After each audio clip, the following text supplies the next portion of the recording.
Born into a single parent family, 2 sisters, government housing area, born with one arm, shorter right arm as well. So growing up I was different. People did treat me different, good and bad. I say bad, I think a lot of people made allowances for me, too many allowances. And it wasn't until later on in life, after going through school challenges, trying to be accepted, craving for attention, acceptance, high school days, get into your teens, you want to be like your mates, you want to be good at sports, gave everything a crack, pretty much. Yeah, had to do grade 2 twice. They told me it was because of my age. I think it was because of my grade. So I was born in December, so high school, academically once again, wasn't high marks or low. Didn't get any Fs. I got a couple of Ds, a couple of Cs. Thought I would never get a girlfriend. Wondered what I would do for my future for employment. So my friends went on to do trades. Some went to uni. I was offered. I remember my mother taking me to the government department, social welfare, saying, well, what's next now? It came up about, we could maybe look at a disabled pension. And I'll never forget those words. Poverty, wealth. I know which one I don't want and which one I did want. Got into real estate and the world was my oyster. It was an environment that I was terrified that I would not pass my exam. So I studied. I was waiting for my name to get called out because it's we're at the end, it's going to be the last one, or second last one. I think, haven't passed. You know, I'm watching these other guys in the class getting their pass marks called out, 78%, 85, 88%. I'm going, oh God, you know, it's like, I'm going to fail this. What am I going to do now? 97 point something % pass mark, second highest in the class. I was just like, oh my God, maybe I'm not a dumbass. 61 Sylvia Street in Olamara, Perth, Western Australia. Never forget it. 3:30, 4 o'clock in the afternoon, perfect spring day. My mentor / sales manager said, do you want me to come with you, go door knocking? Because everybody said go door knocking is the way to, you got to get out there and meet people, no one knows who you are. If you do that, you'll be successful. I said, yeah, I can do that. He said, do you want me to come with you? Nah, to be right, I can do this. Too proud. I can do this. Pulled up, side of the road, pulled my little brochures out, locked the car door, looked at the house and just went, crap. Reality kicked in. Wife, kids, mortgage, quit my job, this company that I was destined to be locked in behind a computer, 9 to 5, bust my guts, closer to 8 to 7 to get it all done. So all my dreams was right there. What I'd do, what any brave man would have done. Got in the car, went home and cried. 38 years old. Still very emotional to this day. That's how real it was. My story, that was fear. It was fear of failure, fear that I wouldn't be a provider. There's so many fears wrapped up in there. All my dreams of being like my friends that I grew up in, their family, the multi-millionaires at church. The fear that I would never have freedom. Just wanted to be, I wanted to be able to stand on my own 2 feet and know that I could provide for my family. I want to be able to stand on my own 2 feet, that people weren't making allowances for my life. I want to be able to stand on my own 2 feet and go, I can survive. Into real estate for years, couple of years into it, right market, door knock, because I did go back the next day. Because my mentor said, don't worry, not the first person who's bailed out, you won't be the last. I'll just need to hold your hand for a few days. Best sales manager you can get. Because from what I can tell, there's a lot of people out there go, mate, you've got to confront your fears, go door knocking. Well, maybe sometimes you just need someone to hold your hand for a little bit to get you going, just to get you over that bridge. And I think there's so many people out there don't get the opportunity I had. The real estate market took off. Everything I touched turned to gold. Turned to gold because I was out there. I was out there on the street, I was at the coffee shops, I was at the deli, everyone who knew who David Weir was. Especially having one arm. And a man said that to me one time because I was terrified actually jumping into real estate after I did my course.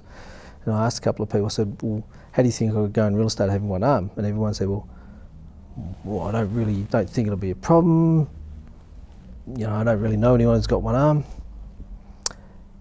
And till I came across one chap, he turned around and just threw it straight at me. He says, well, how do you think going in real estate having one arm? So I know I've never done any real estate before. I threw it straight back at him.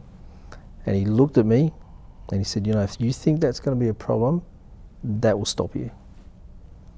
But if you can get your head past that fact, it will become potentially one of your biggest assets because you are different. And all you've got to do is serve people and serve them well, and you will shine. As a real estate agent for me I was inside people's lives. I was inside their homes. There were times that were, for me, were like really horrible. And I remember there was one in particular, and two in particular. There was an old man in a hospital, crippled up with arthritis, and it was just a really uncomfortable situation. Family that he hadn't seen for years coming around helping him sign. So it was one of those sort of stories where all these people come out of the woodwork, you know. And I looked at that, and I just thought, that's life's ugly, you know. And I went back to my employer at the time and I told her about it. I said, look, I can't do this. I just don't like that environment. And she looked at me and said, David, you know, you have a responsibility, and this is probably looking back, we call it obligation now. And as I'm speaking to you right now, I'm thinking, even back then, that's obligation. Because she said, David, they need you more than anybody else, because you will do the right thing for them. You're going to work hard for them, and you're going to fix their problem, and you're going to protect them. So you need to stand up. Okay, so I go back into that environment, did my job, did it well, and then there was another one where a lady, husband had taken his own life in the garage, had to go and sell the house. And I've had those times, and you go, oh man, this is too hard. And every time I think, she needs me. I've got to be able to help her and her two kids that are left over. And when someone just stands there and they just stop in the middle of a conversation, put their arms around you and not cry but weep.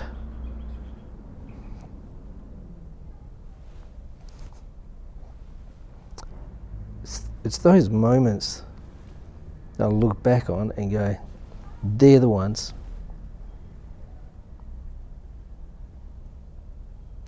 They're the ones that you really made a difference.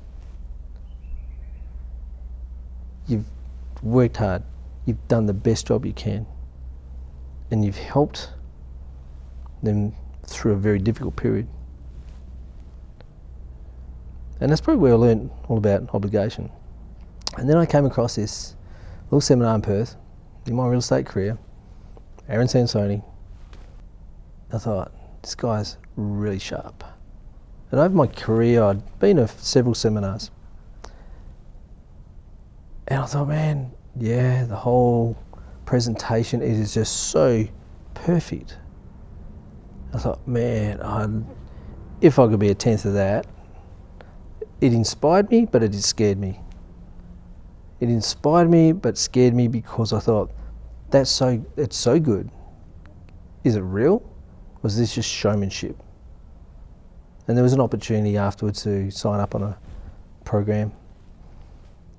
And I thought, it's a fair bit of money, can I afford it? Probably. I'm going to spend that money on these. Nah, I don't know, is it genuine?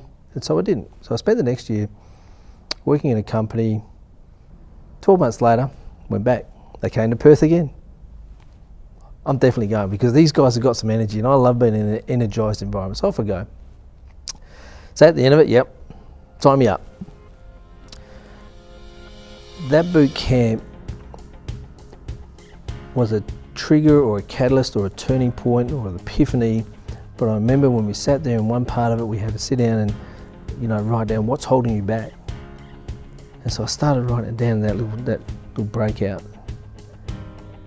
And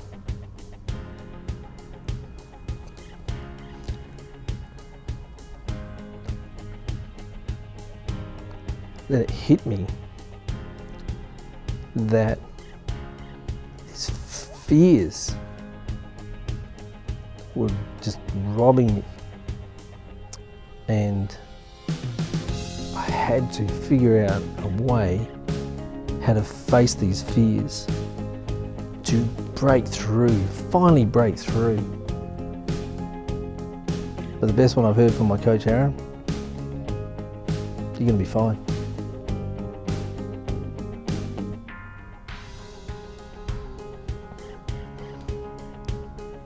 You learn not only how to sell these Aaron's training, the boot camps, you learn